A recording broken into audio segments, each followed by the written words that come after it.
Well, we continue with the broadcast this morning, and it is actually amazing in terms of what is playing out right across the entire world in protest against this genocide. And now that we see hunger and how it has actually been used as a weapon of war. And I think right across the entire world, a large percentage of the protests are by women, are by mothers who actually feel it for these children. And these have been the cries of mothers right across the entire world, pleading passionately for the lives of the starving children of Gaza.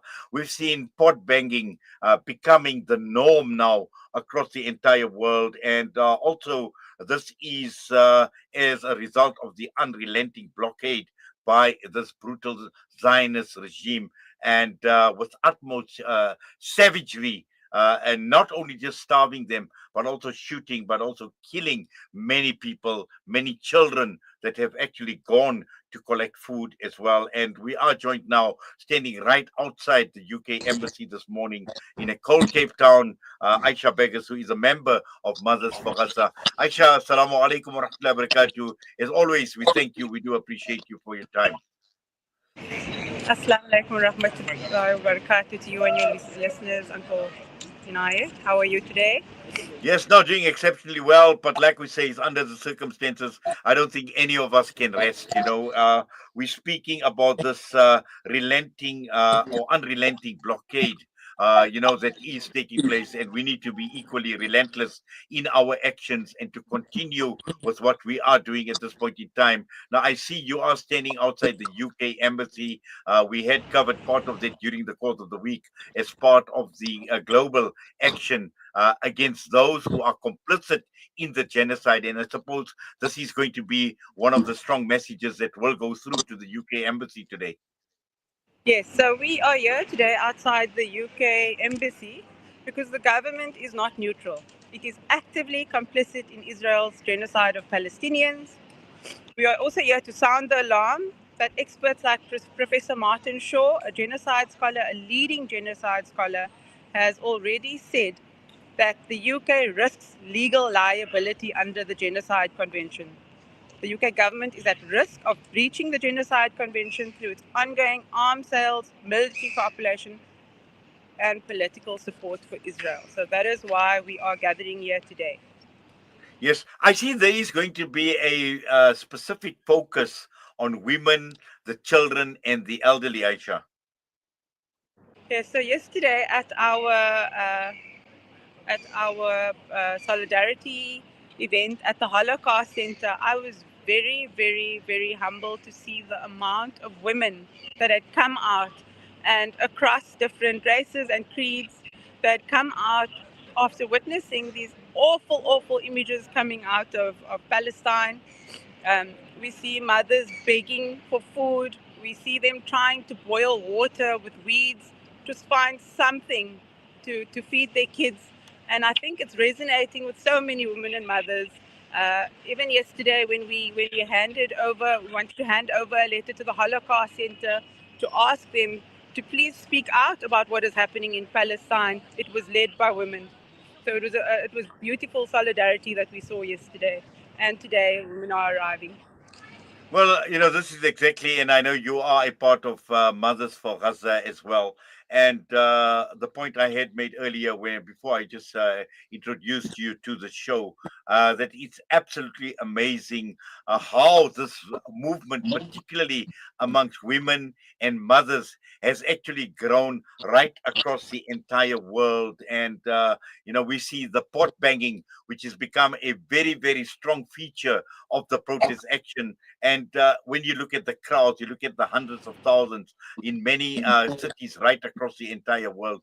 A lot of them are women. And again, this is the nature of a mother. This is the nature of a woman as well. Just to see those innocent little children literally dropping dead out of hunger just in front of your very own eyes. It's heartbreaking, and I think that the women are looking for an outlet. They are looking for something to do, and oftentimes our bigger organizations, it takes longer to plan events, and so We are trying to do small actions but consistent actions to raise awareness about what is happening in Palestine and to hold those accountable that should be speaking up. So we want to keep pressure on the DA here in Cape Town. They have still not issued a statement. Imapal has resigned. They've still not said anything about the genocide, but they spoke beautifully about Ukraine. They went on a fact-finding mission to Ukraine, and they say nothing. And the same way, the Holocaust Center, who's built on never again, is now silent. They issued a statement yesterday through Ground Up News, and they said that they cannot make a statement about genocide because it has not been legally confirmed. And that is such an absurd statement because if the point of it is not to stop a genocide, then what is the point of a Holocaust and Genocide Remembrance Center? Well, certainly, and I think what you say is very important. Is consistency is critical, and we know sometimes fatigue does creep in. But looking at the Western Cape in particular as well, people in the Western Cape have not allowed this fatigue to creep in because we've just seen consistency week after week in various forms, various targets of the protest, whether it's Cape Union Mart, or whoever else it is, or it's just a peaceful walk, along Sea Point or wherever it is. At the end of the day, this is Cape Town. Just looking at today, what can be expected, Aisha? Sorry, Nayat, I didn't hear you. I Looking at said, today, just what can be expected at the protest action at the UK Embassy? I think we have various organizations that will be joining us. There'll probably be a memorandum that will be handed over to discuss, to talk about the complicity and what is there. On the protest that you were speaking about, I really want to mention that the solidarity walk that we did, we took out a permit for 50 people, the first one. We had up to 3,000 people.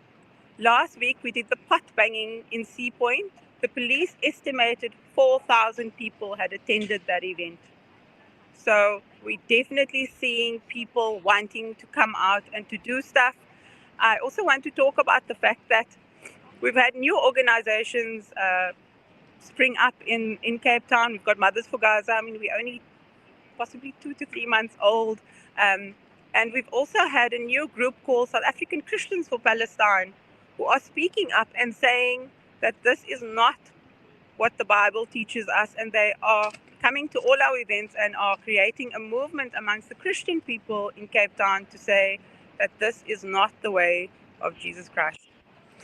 Well, certainly, and I think right across the entire world, and I just want to read out a comment that's come through from Estonia.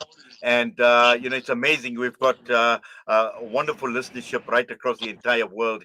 And this comes from Abdurazak Ismailov, who talks about, meanwhile, here in Estonia, our fascist of a foreign minister still goes on telly to state that Estonia is a strong partner and a friend of Israel, is going to open an embassy here, and there is going to be cooperation with military, business, and technology with a seminar even on the 6th of August. Now, this is what some countries are doing, but it is actually shameful. But once again, thank you, Abdurazak, for that comment as well, and for tuning in with us here. Aisha, just, it's we were hoping that we had actions right across the entire country, and we still have it in Johannesburg, sadly 2 weeks in a row, aimed again at governments and embassies that are complicit with the genocide. The UAE was going to be our target up here in Johannesburg, but for 2 weeks in a row, for some very sinister reason, I would say, permission for the protest was not granted, because this is something we were looking forward to here in Pretoria as well. But apparently, there is going to be a peaceful picket at the US embassy and also at the UAE embassy. So, actions right across the country, and we hope that it all goes well. I'm sure that a lot will be posted on social media in terms of how this protest action has gone in Cape Town as well. And obviously, we wish you all the best. We thank you. We do appreciate you taking time out with us this morning right here on Assalam Media. Thank you. Assalamu alaikum. Walaikum salam wa rahmatullahi wa barakatuh. Ayesha Bagus joining us, a member of Mothers4Gaza, the protest action that is taking place at the UK Embassy in Cape Town this morning. We still have got Fired Up coming up, and this is going to be with Hafiz Imran Chunara, and thereafter we will be terminating with commemorating a pre-recorded interview with Professor Nidal Sakr on the first anniversary of the martyrdom of Ismail Haniya. And he's also the chair, Professor Nidal is the chairperson of March for Justice. You will recall it was on the 31st of July 2024 where when Ismail Haniya was assassinated in Iran. And so we will be reflecting on his martyrdom and also what does this mean for Palestinian leadership.